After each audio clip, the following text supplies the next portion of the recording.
ಅಣ್ಣನಾದ ದುರ್ಯೋಧನ ನನಗಿತ್ತಲು ಮೊದಲೇ ದ್ವಾರಕೆಯಲ್ಲಿ. ಅರ್ಜುನ, ನನ್ನನ್ನು ನೋಡಿ ನಿನಗೆ ಅಸಮಾಧಾನವಾಯಿತೆ?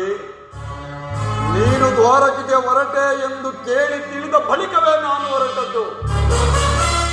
ಆದರೆ ನನ್ನ ಸುದೈವ ಬಲದಿಂದ ನಾನೇ ಮೊದಲು ಬಂದೆನು ಪಾರ್ಥ.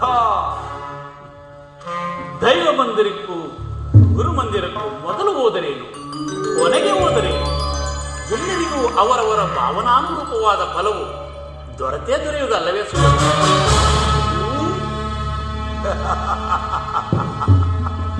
ಹಾಗೆಂದು ಸುಮ್ಮನೆ ಕುಳಿತರೆ ಕಾರ್ಯವಾಗುವುದೇ ಧನಂಜಯ?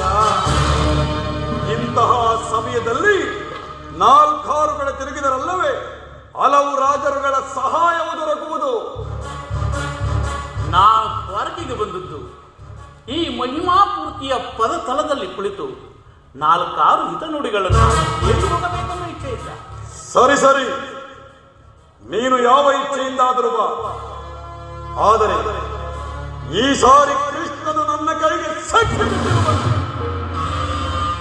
ಒಂದು ವೇಳೆ ಸಿಕ್ಕಿಬಿದ್ದರೂ ಸಂತೋಷವೇ. ಗುರು ಪಾಂಡವರ ಧಮನಿಗಳಲ್ಲಿ ಒಂದೇ ಅಂಶದ ಪವಿತ್ರ ರಕ್ತ ಹರಿಯುತ್ತಿದೆ ಎಂಬುದನ್ನು ನಾನು ಮರೆತಿಲ್ಲ. ನೀನು ಮರೆಯಬೇಡ ಸಹೋದರ. ಹೇ ಜನಾರ್ದನ, ಜಾಗರಿತನ, ಜಗತ್ತಿನ ಜೀವಕೋಟೆಯನ್ನು ಅಸತ್ಯದಿಂದ ಅಸತ್ಯದ ಸೀಮೆಯುತ್ತೆ ಅಂಧಕಾರವನ್ನು ಅರಿಸಿ ಬೆಳಕಿನಡೆಗೆ ಕರೆದುಕೊಂಡು ಮೃತ್ಯುವನ್ನು ಅರಿಸಿ ಅಮೃತತ್ವವನ್ನು ಹೇಳು ಚಕ್ರ.